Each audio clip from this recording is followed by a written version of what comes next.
Dear President, dear Gabor Andrássy, dear members of Parliament, dear friends of Pan-European movement from everywhere in Europe, dear Hungarian Pan-European friends.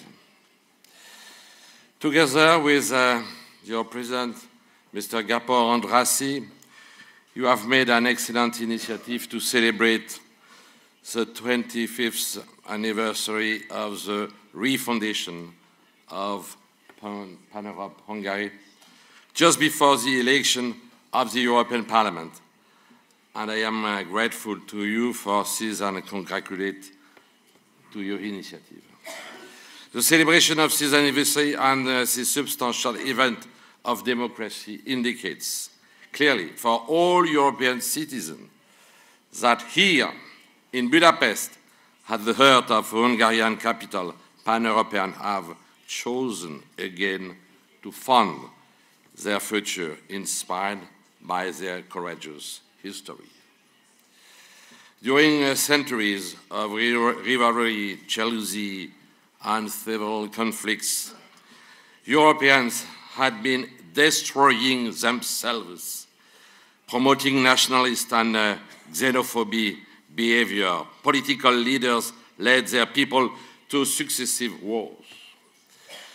But in spite of all the injustice, it unfolded, notably by imposed new and different frontiers.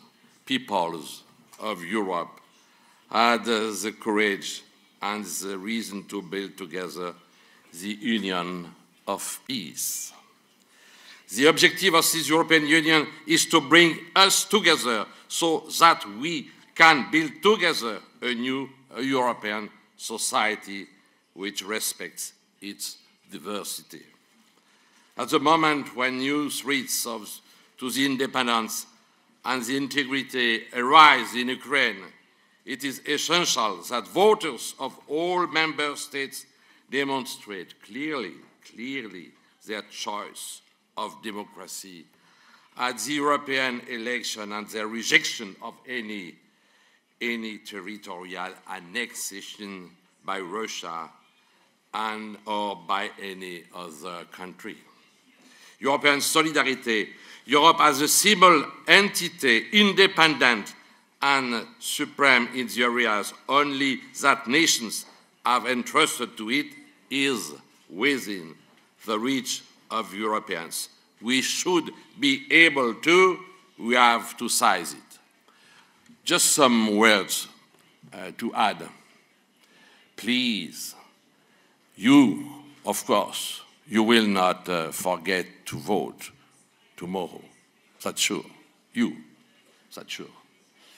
But around you, but your neighbors, but your friends, tell them, please, they have to vote. We are speaking today of Sopron. What was the situation Europe during the last time in Sopron? No democracy on the East, on the Central Europe. No liberty, no real independence. It's not so far from us of today. And don't think that it's impossible, it will come again. Have you looked at what is happening now? Not so far from here, to the east. Have you looked at? So, as I said in my paper, annexation.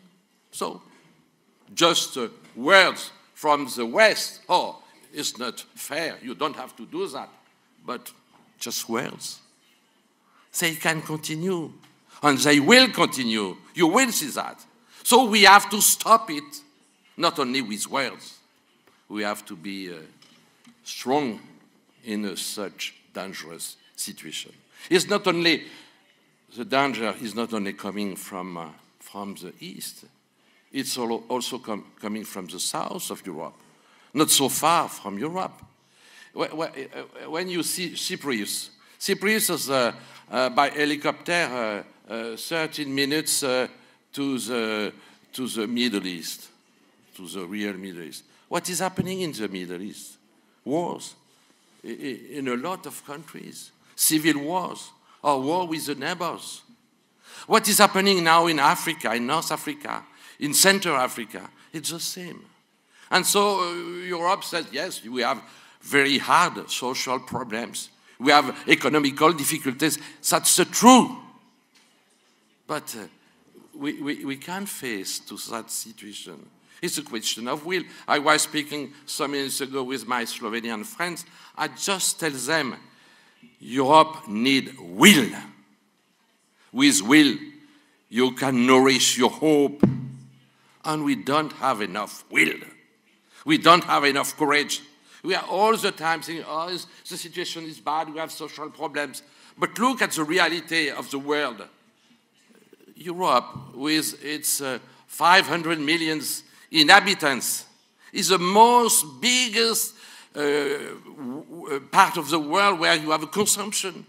It's more important than in the United States as commercial center to consumer. So that's the reality of the situation of today. So we can be proud of it.